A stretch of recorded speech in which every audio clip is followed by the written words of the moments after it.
Hello everyone, my name is Elaine Bayliss and I'm a Senior Improvement Manager in the Sustainable Improvement Team, NHS England. We're now going to spend some time looking at aims in a little more detail, and by the end of this session you should be able to write your own effective aim statements.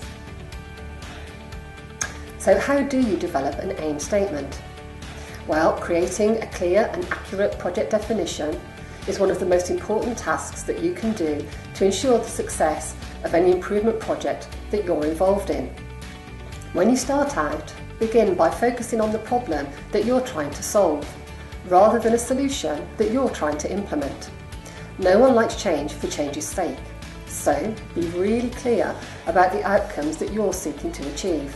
Think about analysing the problem by talking and listening to those involved and affected by the project, and recognise what the impact would be if you didn't change anything at all. Once you have a clear understanding of the problem, it's vital to obtain agreement and support from those involved in the proposed change about the focus of the improvement effort.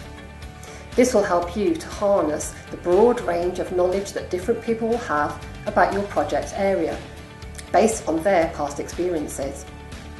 And seeking collective agreement will also help develop shared purpose. This should increase team engagement and provide a stable platform from which you can take the next step in developing the scope of your project. And that is developing the project's focused aims and objectives.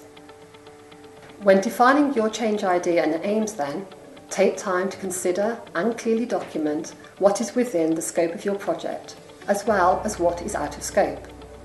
You will find that having a well-defined project scope is critical to prevent a project creeping out of control. To help this, your project aim must stipulate 1. What is going to be improved and by how much? 2. When it is going to be completed? And 3. What is expected from the impact of the improvement? So, how should you write your project aim statement? Well, a project aim should be aspirational, measurable and consistent with both your local and national priorities and plans.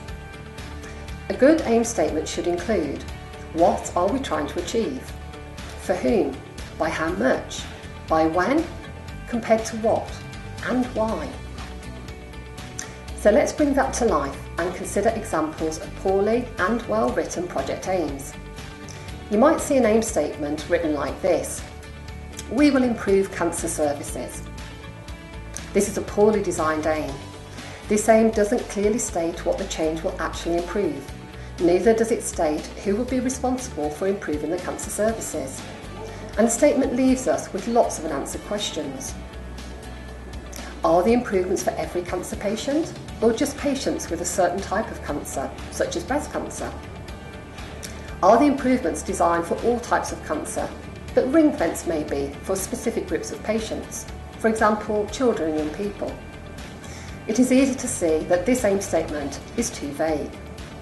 A good aim might look like one of these 3 examples. Firstly, to reduce the waiting time to see a neuropsychologist for initial assessment in England by 25% within 6 months. Second example, to transfer all patients from A&E into an inpatient bed within 90 minutes of the decision being taken to admit them.